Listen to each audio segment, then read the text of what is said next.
골로새서 강의 16번째 시간입니다. 지난 시간에는 바울이 골로새 교회에 편지를 보내면서 마지막 부분인 4장 7절부터 18절에서 11명의 사람을 거론했다고 말씀을 드렸습니다. 그리고 그 중에 소개되는 두 사람을 여러분들에게 설명을 해드렸습니다. 섬김의 사람 두기고와 그리고 과거를 뉘우치고 용서를 받은 오네시모에 대한 말씀을 여러분들에게 드린 바가 있습니다. 우리가 예수 그리스도 안에서 누구를 만나 동행하는가라고 하는 것은 매우 중요한 일인 것입니다. 오늘도 여러분들에게 시 한 편을 낭송해 드리겠습니다. 용혜원 목사님께서 쓴 동행이라고 하는 시를 낭독하겠습니다. 어느 날 세상에서 가장 행복한 곳으로 들어가는 길을 찾았다 해도 동행하는 이 없이 혼자라면 더 외롭고 쓸쓸하다. 시련과 고통이 있다 해도 사랑하는 이 있다면 모든 염려와 걱정을 이겨낼 수 있다. 우리는 기쁨보다 슬픔을 너무나 쉽게 찾아낸다.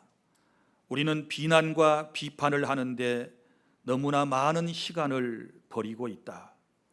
서로 기뻐할 수 있고 서로 감사할 수 있다면 두려울 것은 아무것도 없다. 사랑은 힘이다. 그 어떤 것도 순수한 사랑의 힘을 이겨낼 수 있는 것은 없다. 사랑은 위대하다.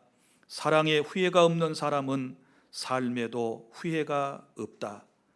지금 우리는 누군가와 동행하고 있다. 그와 함께 기쁨을 누리자라고 하는 시를 읽고 첫 번째 단락에서 저는 깊은 감명을 받았습니다. 어느 날 세상에서 가장 행복한 곳으로 들어가는 길을 찾았다 해도 동행하는 이 없이 혼자라면 더 외롭고 쓸쓸하다라고 하는 이 말이었습니다. 여러분, 그렇습니다.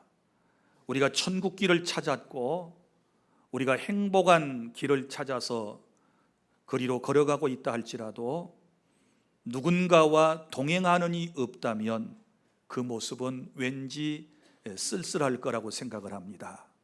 이제 바라기는 우리 주 안의 모든 성도 여러분들께서 우리는 천국 길을 알았고 하나님께서 기뻐하시는 삶이 무엇인가를 알았기 때문에 정말 사랑스러운 사람과 믿음직스러운 사람과 일평생을 동행하며 저 천국까지 나아가는 저와 여러분이 될 수 있기를 바랍니다. 사도 바울은 인생의 마지막 부분에 있어서 그가 잊지 못할 11명의 사람을 본문에서 설명을 하고 있다고 그랬습니다. 오늘은 세 사람을 여러분들에게 소개를 해드리도록 하겠습니다. 첫 번째는 복음을 위해 끝까지 함께한 아리스타고라고 하는 사람이 10절에 나옵니다. 나와 함께 갇힌 아리스타고와 이렇게 말씀을 했습니다. 이 사람에 대한 설명을 잠깐 드리도록 하겠습니다. 이 사람의 이름의 뜻은 최상의 지도자라고 하는 뜻을 가진 아리스타고입니다. 마게도니아의 데살로니가에서 탄생했다라고 사도행전 27장 2절에 말씀을 하고 있고, 그는 사도 바울이 제2차 전도 여행을 할 때 에베소에서 복음을 전하게 되었는데 그때 바울이 전한 복음을 듣고 예수님을 구주로 영접하여 회심한 사람이었습니다.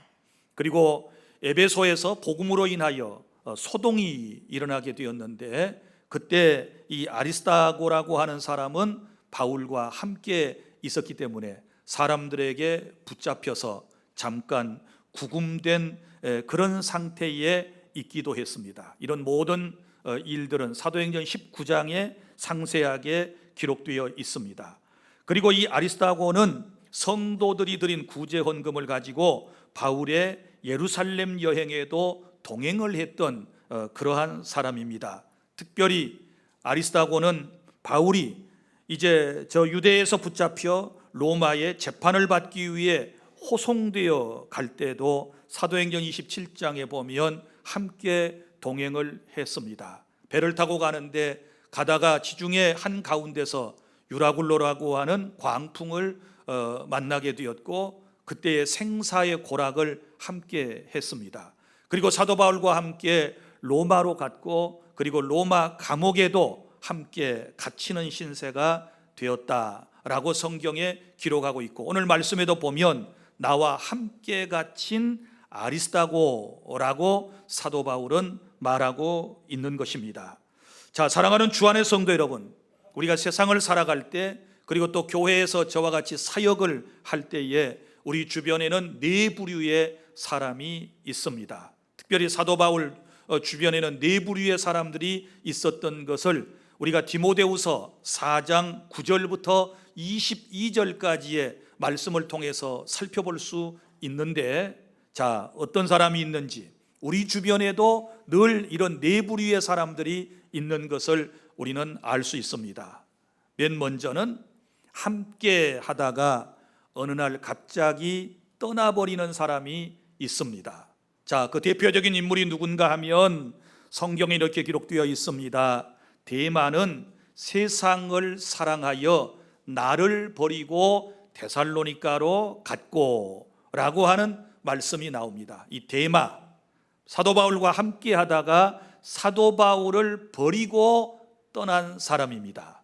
우리도 세상에 살다 보면 늘 나와 함께 하다가 나를 버리고 어디론가 훌쩍 떠나는 사람들이 있지 않습니까?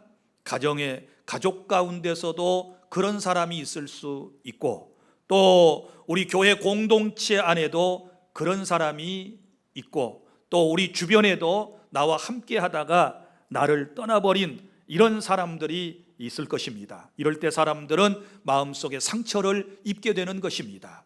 그리고 또 어떤 부류의 사람이 있었는가 하면 함께 하면서 계속하여 마음에 상처를 주는 사람이 사도 바울 곁에 있었습니다. 사도 바울은 이렇게 말합니다.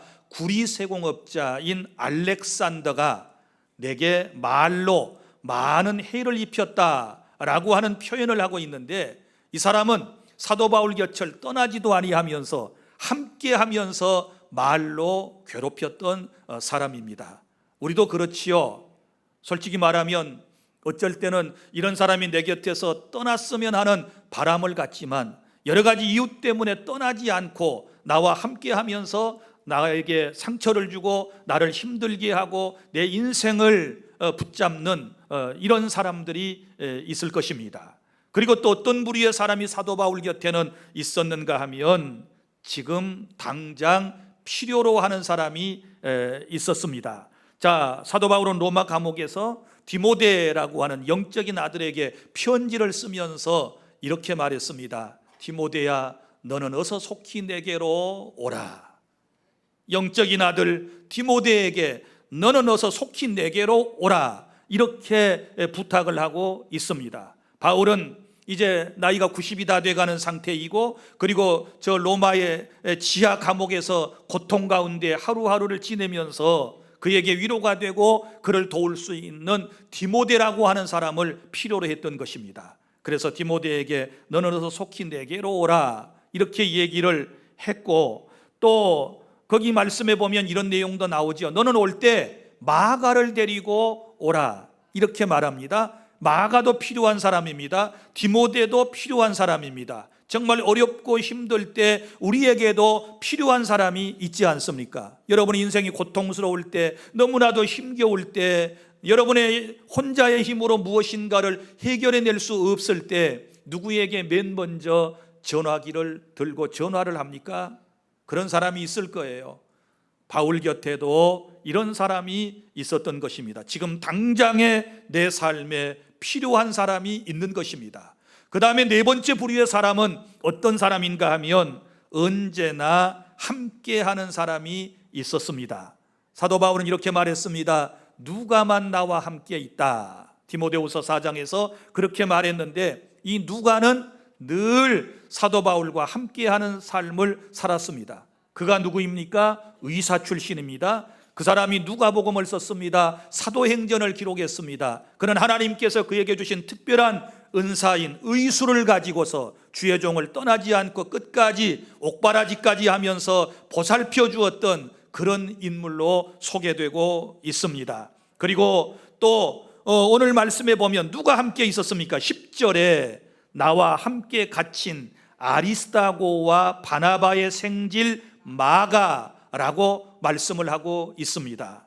사랑하는 주안의 성도 여러분, 이 특별히 오늘 본문에 나오는 아리스다고라고 하는 사람은 바울을 만나 복음을 듣고 회심한 이후에 그는 그의 생명이 다하는 날까지 언제나 주의 종 바울과 함께 했던 것을 볼 수 있습니다. 다시 말하지만 배를 타고 지중해를 건널 때에도 그는 그 풍랑의 현장에 함께 있었고, 그리고 감옥에도 함께 갇히는 신세가 되어서 주의 종의 옥바라지를 하게 되었던 것입니다. 그러니까 힘들고 어렵다고 주의 종을 멀리하고 떠난 것이 아니고 그는 끝까지 연약한 주의 종을 돕는 귀한 사역을 감당하게 된 줄로 믿습니다.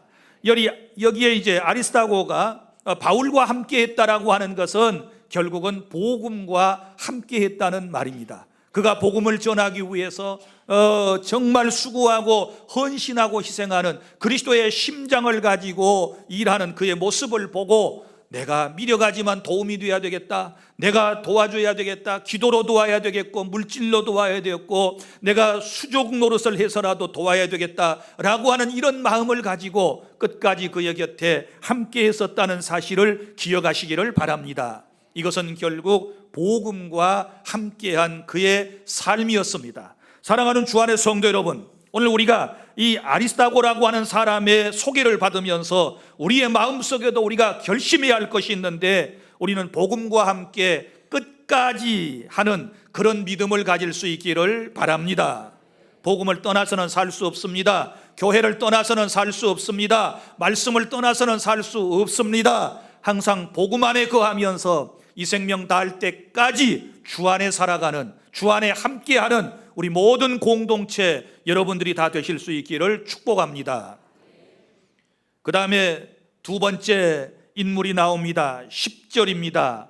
마가라 하는 요한, 곧 실수를 극복한 마가라고 하는 요한을 여러분들에게 소개를 해드리도록 하겠습니다. 자, 마가의 본래 이름은 요한입니다.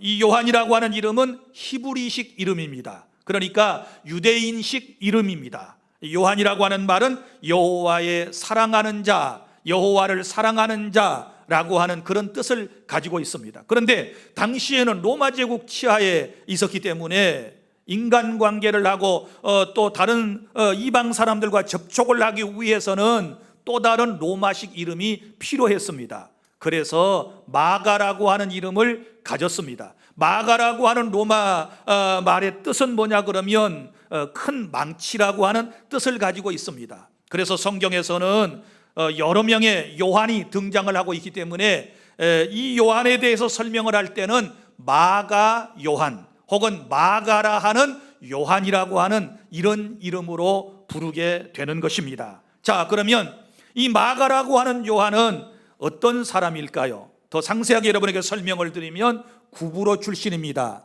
구브로는 지중해 한가운데 있는 아주 큰 섬을 말하는데, 이 섬은 현재의 사이프러스 혹은 키프로스라고 불리우는 그런 섬입니다. 자, 여기에서 레위족으로 태어났습니다. 그러면 유대인이지요. 그리고 성장은 예루살렘에서 했습니다. 특별히 그의 어머니의 이름은 마리아인데, 이 마리아는 믿음이 신실한 분이었고 또 한 가지 그의 가족 가운데 아주 중요한 분이 계시는데 그의 외삼촌이 바나바입니다. 사도행전에 나오는 권위자 위로자, 권면하는 바나바라고 하는 사람은 그의 외삼촌이 되는 것입니다. 그래서 오늘 본문에 보면 이렇게 말하지 않습니까? 바나바의 생질 마가와 이렇게 말씀을 하고 있습니다. 그래서 어려서부터 이 마가 요한이라고 하는 사람은 어머니의 신앙과 그리고 외삼촌 바나바의 신앙의 지도를 받고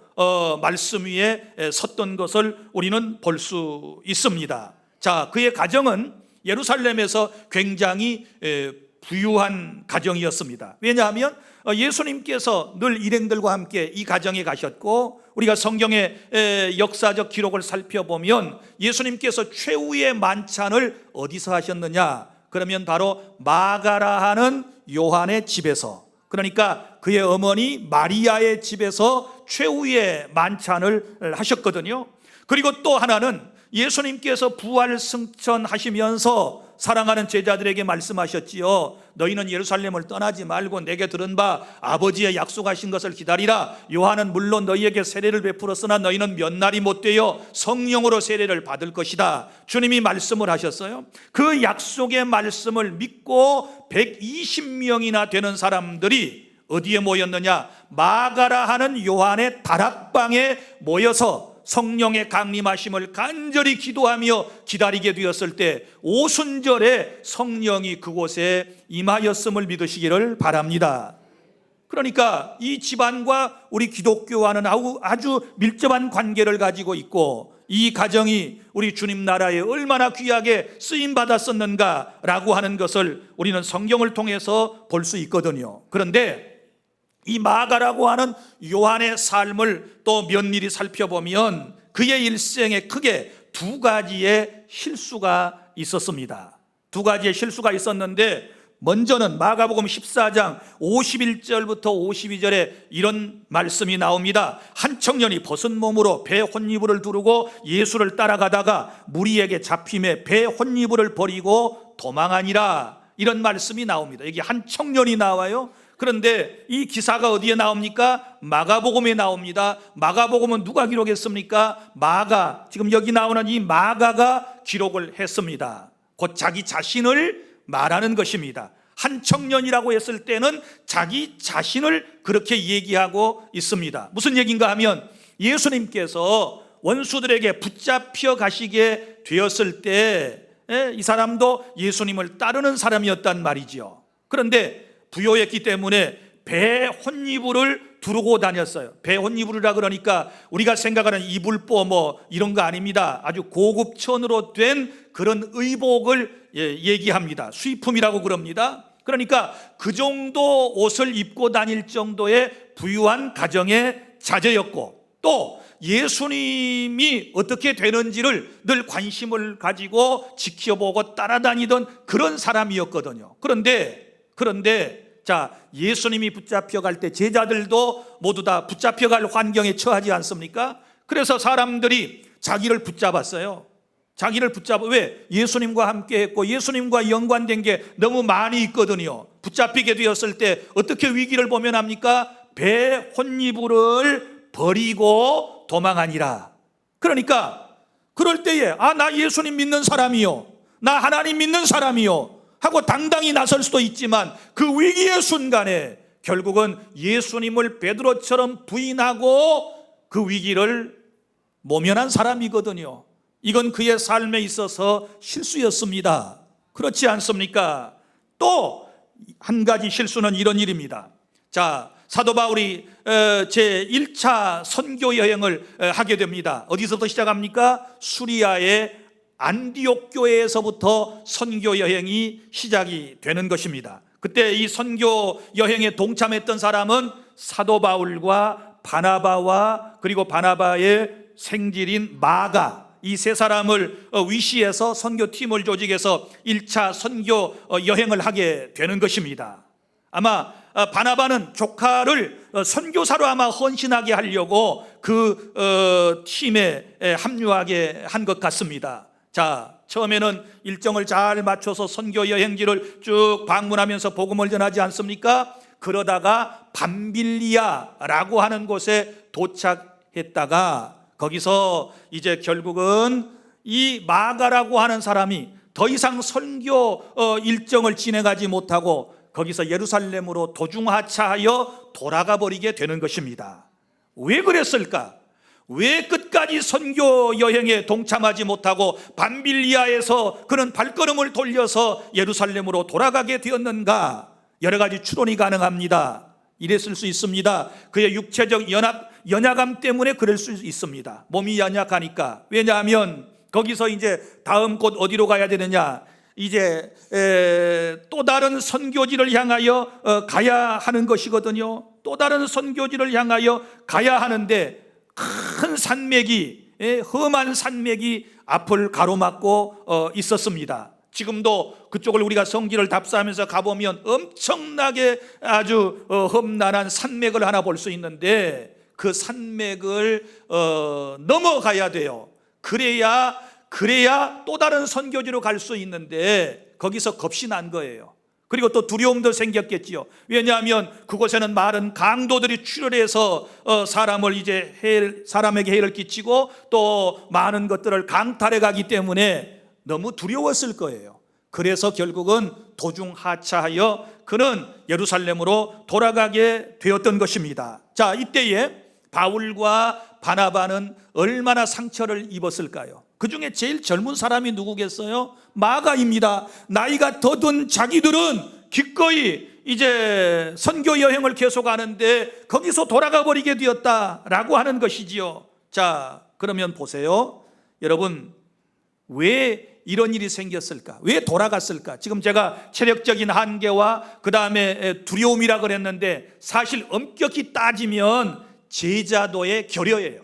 무슨 얘기인가 하면 예수님의 제자가 되려면, 선교사가 되려면, 복음을 전하는 사람이 되려면 아골골짝 빈들이라도 복음 들고 가야 되고 죽음의 자리라도 주님이 가야 된다라고 말씀을 하시면 그곳에 가서 복음을 전해야 되는데 그런 제자도가 없는 거예요. 사명이 없었다 그 말이에요. 그러니까 돌아간 것이지요. 또 하나는 믿음의 연약성이지요. 하나님이 함께 해주시리라 믿고 출발했으면 끝까지 그 믿음을 견지하고 나아가야 되는데 믿음이 연약하였기 때문에 결국 그는 발걸음을 돌이키게 되었다는 것입니다. 사랑하는 주 안의 성도 여러분, 오늘 이 안타까운 마가의 모습은 저와 여러분들의 모습이라고 하는 사실을 기억하시기를 바랍니다. 우리는 어떻습니까? 우리도 주님을 믿고 따르겠다고 그러다가 물러설 때가 얼마나 많이 있습니까? 이런저런 이유 때문에 뒤로 물러서는 사람들 얼마나 많이 있습니까? 또 주님의 일을 하겠다고 나섰다가 도중에 여러 가지 이유와 핑계를 대면서 일을 그만둬 버리는 연약함이 우리에게 있는 것 아니겠습니까? 나는 이런 신앙이 극복되기를 바랍니다. 믿습니까? 그래서 결국은 이 안타까운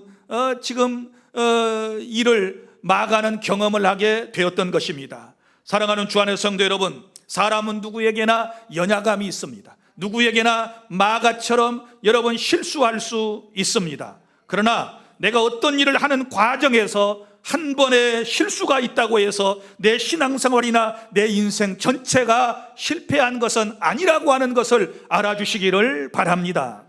자, 마가를 보십시오. 이로부터 약 10년의 세월이 흘렀습니다. 그리고 그는 회복되지 않습니까? 자기에게 기대와 소망을 가졌던 동역자들에게 실망을 안겨다 주었으며 자신 때문에 사실은 두 선교사가 다투게 되었던 실수를 통해서 뼈아픈 경험을 한 마가는 심기일전해서 새롭게 신앙을 재점검하고 일어나게 된 줄로 믿으시기를 바랍니다. 자, 이제 회복된 그의 모습을 몇 가지를 소개해 드리도록 하겠습니다. 이런 마가가 그의 삶에 두 가지 큰 실수가 있었던 마가가 다시 시작했는데, 자, 다시 시작하여 먼저는 베드로 사도의 동역자가 되었습니다. 베드로의 동역자가 되었어요. 베드로전서 5장 13절에서 베드로는 마가를 뭐라고 표현을 했는가 하면 내 아들 마가 이렇게 불렀습니다. 아들이라고 불렀습니다. 영적인 아들이라 그 말입니다. 인정한다 그 말입니다. 함께 사역을 했다는 뜻입니다. 이제는 온전히 회복된 줄로 믿으시기를 바랍니다. 베드로와 늘 함께 다니면서 믿음이 회복되었어요. 그리고 이 마가는 또 어떤 일이 있었느냐 후에 최초의 복음서라고 불리우는 마가복음서를 기록을 했습니다. 무슨 얘기인가 하면 여기서 최초의 복음서라고 하는 것은 사복음서 가운데 가장 먼저 이른 시기에 기록된 성경이다 그 말입니다. 자, 성경에 보면 사복음서가 있습니다. 마태, 마가, 누가, 요한을 사복음서라고 그럽니다. 그 중에 마태, 마가, 누가복음을 공관복음서라고 그럽니다. 그런데 이 네 권의 복음서 가운데 맨 먼저 기록된 책이 마가복음이에요. 그러면 보세요. 이 마가는 베드로의 통역사였다고 그럽니다. 베드로의 통역사였어요. 그리고 베드로는 예수님의 수제자입니다. 늘 주님과 함께 했던 사람입니다. 그 베드로에게 예수님의 말씀을 들었어요. 예수님을 만난 얘기, 예수님이 어느 동네에 가서 무슨 일을 하셨다라고 하는 얘기를 상세하게 그는 들을 수 있었습니다. 그리고 그 들은 것을 기록을 했는데 그것이 바로 마가복음서입니다. 그러니까 마가복음서는 마가가 베드로에게 예수님에 관한 이야기를 듣고 기록한 성경이 마가복음이에요. 믿습니까? 마가복음을 바로 여기 나오는 이 마가가, 한때 실수를 했던 마가라고 하는 요한이 기록했다라고 하는 사실 또한 알아주시기를 바랍니다. 그리고 또 보세요. 나중에 어떻게 변화되는지. 바울이 로마 감옥에서 누구를 찾습니까? 마가를 찾지요. 아까 여러분이 잠깐 말씀드린 것처럼 디모데에게 편지를 쓸 때 너 속히어서 내게로 오라. 그러면서 네가 올 때 마가도 데려오라 그랬습니다. 그러면 이 바울과 마가의 관계는 껄스러운 관계 아니겠습니까? 바울이 마가를 생각할 때 어떻겠습니까? 불편하지요. 왜냐하면 1차 전도 여행 때 도중 하차한 경력이 있지 않습니까? 그런 마가를 이해한다라고 하는 것은 힘든 거예요. 그러나 역시 사도 바울은 대사도입니다. 사랑의 마음으로 그가 변화되었다는 소식을 듣고 그가 베드로의 사역을 함께 동역하고 있다는 그런 얘기를 듣게 되었을 때 그는 그 마음속에서부터 용서와 사랑을 실천하게 된 줄로 믿습니다. 그래서 받아줘요. 오라. 이 말은 뭐예요? 그가 이제 변화되었다 라고 하는 의미를 담고 있는 것입니다. 그래서 마가를 사도 바울이 찾게 돼요. 그리고 또 오늘 여기 말씀에 보면 이제 뭐라고 얘기하는가 하면 나와 함께 갇힌 아리스다고와 바나바의 생질 마가와 이 마가에 대하여 너희가 명을 받았음에 그가 이르거든 영접하라. 무슨 얘기예요? 마가를 이제 골로새 교회에 보낼 계획을 가지고 있는 거예요. 그런데 당시에 보세요. 물론 이제 터키 지방에 있는 골로새하고 그리고 저 이탈리아 반도에 있는 로마하고는 멀리 떨어져 있습니다. 그러나 그때 당시에는 소식이 또 먼 거리지만 금방금방 퍼져요. 그런데 여러분, 여러 교회에 어떤 소식이 퍼졌을까요? 특별히 마가에 대한 좋지 않은 소식이 퍼졌을 거예요. 그러니 골로새 교회에도 역시 마가에 대한 얘기가 들려졌을 거예요. 마가라고 하는 사람이 있는데 그 사람은 바로 우리 저 산 하나 넘어가면 그 밤빌리아라고 하는 곳이 있는데 거기서 전도 여행을 하다가 끝까지 하지 못하고 그냥 돌아가 버렸대. 그 사람 믿을 사람이 못 돼. 이런 얘기가 퍼졌을 거예요. 그렇지 않습니까? 이런 얘기가 퍼졌어요. 자, 그런 골로새 교회 교인들에게 누구를 소개하고 있습니까? 마가를 소개하면서 그가 골로새 교회에 올 때에 그를 뭐하라? 영접하라고 얘기를 해요. 영접하라고 얘기하는 것은 그가 변화되었다 그 말입니다. 새 사람이 되었다 그 말입니다. 이제는 하나님의 진정한 종이 되었다라고 하는 인정을 지금 하고 있는 것입니다. 사랑하는 주 안의 성도 여러분, 오늘 우리는 이 말씀을 통해서 다시 한번 깨달아야 할 것이 있습니다. 저나 여러분이나 믿음이 연약할 때 마가처럼 누구든지 한때 실수할 수 있습니다. 실수는 내 삶의 과정이고 실패는 그 결과이지만 내가 실수했다고 해서 다 내 인생, 내 신앙 전체가 실패하는 것은 아니라는 사실을 기억하시기를 바랍니다. 다시 회복하면 되는 것입니다. 성경의 위대한 인물들을 보십시오. 세상의 위대한 영웅들을 보십시오. 다 한두 번은 실수가 있었던 것을 우리는 잘 알고 있습니다. 모세도 그랬습니다. 베드로도 그랬습니다. 바울도 그랬습니다. 오늘 본문에 나오는 마가도 한때 실수가 있었다가 회복된 사람이었습니다.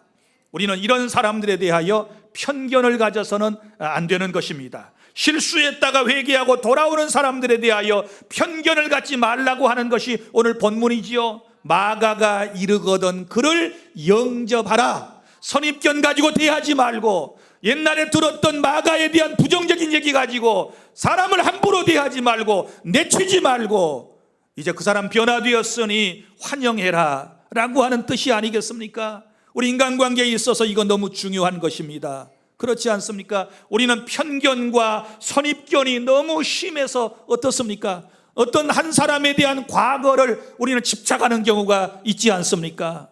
지금 변했으면, 지금 예수님 믿고 신앙생활 잘하고 하나님의 말씀대로 발버둥 치는 그 모습이 귀한 것이지, 옛날에 실수하고 옛날에 한때 범죄했던 그런 경력이 여러분 지금 무슨 의미가 있겠습니까? 사랑하는 주 안의 성도 여러분, 그러므로 우리는 누구든지 회개하고 마가처럼 돌아오면 기꺼이 우리는 환영하는 교회가 되어야 될 줄로 믿습니다. 누구든지 주님께로 돌아오면 우리는 예수님의 사랑으로 용납하고 받아주어야 될 줄로 믿으시기를 바랍니다. 이것이 바로 진정한 교회의 모습인 줄로 믿습니다. 제발 여러분에게 말씀을 드리건대, 여러분 타인의 과거에 대하여 너무 관심을 갖지 말고 너무 옛날 얘기 끄집어내서 여러분 부정적으로 사람을 평가하는 이런 일은 없어야 될 줄로 믿습니다. 늘 여러분에게 분명한 말씀을 드리지만 과거를 묻지 말아요. 자, 한번 따라하겠습니다. 과거를 묻지 말자. 나한테 하지 말고 옆 사람한테 한번 해봐요. 과거를 묻지 마세요. 과거를 묻지 맙시다. 지금 잘하면 돼요. 믿습니까? 지금 잘하시면 돼요. 지금 예수님을 잘 믿고 하나님의 말씀에 굳게 서 있으면 된다는 것을 우리는 이 말씀을 통하여 깨닫게 되는 것입니다. 제가 목회를 하면서 제일 마음이 아픈 것 가운데 하나가 뭐냐 그러면, 우리 교회 공동체 안에서 어떤 사람이 실수할 때가 있을 것입니다.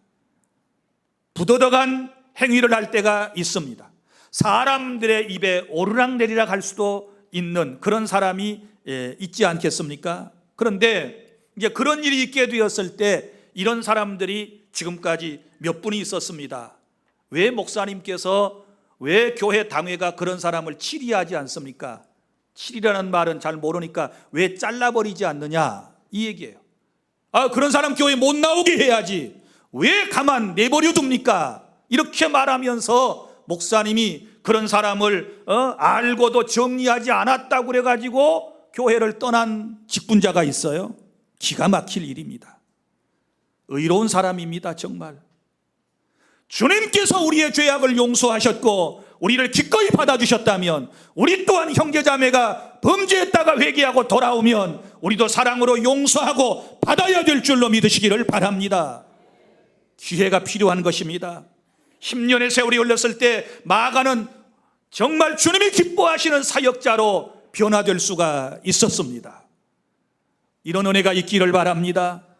그러니까 내가 범죄하여 누군가를 실족하게 하는 일도 안 되겠지만, 또 범죄했다가 회개하고 돌아온 사람을 용서하지 못하여 자기 자신이 실족의 죄에 빠지는 이런 안타까운 일도 없어야 될 줄로 깨달을 수 있기를 바랍니다. 교회 오면 절대 누구든지, 어떤 사람이 아는 사람이면 나한테 그 사람 잘한다고 이런저런 옛날 얘기 나한테 해주지 말아요. 그럼 나도 인간이기 때문에 선입견을 가지고 편견을 가지고 보게 돼요. 예를 들어서 목사님 얼마 전에 누구 등록했는데요, 제 돈 떼먹은 사람이에요. 목사님 누구 우리 교회 보니까 와 있대요. 그 사람이요, 제가 듣기로는 옛날에 이런 사람이에요. 그런 얘기 하지 말아요. 그런 분이 우리 교회에 오셔야 구원받는 거예요. 교회는 의인이 오는 것이 아니라 죄인이 회개하여 구원받기 위해서 오는 줄로 믿으시기를 바랍니다. 오면 모른 채 하고 가만히 있어요. 뭘 자꾸 옛날 얘기를 끄집어내 가지고 이 사람 저 사람에게 얘기해 줍니까? 그러면 사람은 어떤 말이든지 여러분 들으면 자꾸 의심을 하게 돼요. 그리고 뭐라고 그래요? 아니 땐 굴뚝에 연기 날까? 저 사람도 변할까? 저 사람도 달라질 수 있을까? 여전히 우리 교회에 와서 내 곁에 와서 내게 해를 끼칠 사람은 아닌가? 이런 생각이 누군가에 대하여 부정적으로 들으면 사람인지라 그런 생각이 들어요. 그러니까 서로 모르고 다 제로 포인트에서부터 새롭게 인간관계를 시작하면 되는 거예요. 믿습니까? 지금 아멘 하는 사람은 뭐 하는 사람이에요? 전부 뭐 맺힌 사람이구만요. 사랑하는 주 안의 성도 여러분, 마가를 통하여 우리가 깨닫게 되는 거, 회개하고 돌아오면, 한때의 실수를 뉘우치고 돌아오면 주님이 기꺼이 우리를 환영해 주신다는 사실을 기억하고 다시 한번 인생을 새롭게 시작하는, 신앙생활을 다시 한번 새롭게 시작하는 우리 모두가 될 수 있기를 바랍니다. 그 다음에 오늘 세 번째 나오는 인물이 있습니다. 11절입니다. 개종한 유수도라 하는 예수라고 하는 사람이 있습니다. 11절, 유수도라 하는 예수도 너희에게 문안하느니라 그랬습니다. 이 유수도라고 하는 말의 뜻은 의로운 그런 뜻이고, 예수라고 하는 말의 뜻은 여호와는 구원이시다라고 하는 뜻을 가지고 있습니다. 이 사람에 대한 기록은 이곳밖에 나오지 않습니다. 평범한 성도로서 바울이 로마 감옥에 있을 때 많은 도움을 주었던 사람이 바로 유수도라 하는 예수입니다. 그러니까 이름이 예수예요. 성경에 예수라고 하는 이름을 가진 사람이 몇 명 있지요. 사도행전에 바예수도 있고 우리의 구주가 되시는 예수님도 계시지 않습니까? 그래서 또 다른 예수와 우리가 구분하기 위해서 나사렛 예수 이렇게 말합니다. 나사렛 출신의 우리의 구원자 예수님이 참 예수님이심을 믿으시기를 바랍니다. 자, 그런데 여기 보면 그들은 할레파인이 그랬습니다. 그들이니까 복수입니다. 도대체 누구를 말할까요? 지금 오늘 본문에 소개되고 있는 아리스타고, 그 다음에 마가, 유수도, 이 사람들은 할레파이다. 이 말은 지금도 할례를 구원의 조건으로 주장한다는 말이 아니고, 옛날에 유대교를 신봉했을 때 그때의 할례를 받았던 사람들인데, 지금은 예수님을 믿음으로만 구원받는다는 복음을 받아들여 주님과 함께하는 사람이라 그 뜻이에요. 이해가 되셨습니까? 이런 사람을 여기서는 지금 할레파 그랬습니다. 그러니까 또 다른 말로 하면 유대교에 있다가 기독교로 개종했다라고 하는 말씀입니다. 사랑하는 주 안의 성도 여러분, 우리는 타종교인들에 대해서도 많은 관심을 가져야 하고, 그분들에게도 참 진리신 예수님을 증거해서 주님께로 돌아오게 하는 그런 은혜를 우리가 체험해야 되는 것이고, 그런 사명을 감당해야 될 줄로 믿으시기를 바랍니다. 그런데 돌아온 그들이 보십시오. 어떤 일을 하는지 보세요. 11절 중반절에 이들만은, 시작, 이들만은 하나님의 나라를 위하여 함께 역사하는 자들이니 이런 사람들이 나의 위로가 되었느니라. 아멘, 할렐루야. 자, 이런 분들이, 개종하여 돌아오신 분들이 하나님 나라를 위하여 함께 역사하는 사람이 되었다. 오늘 설교 제목입니다.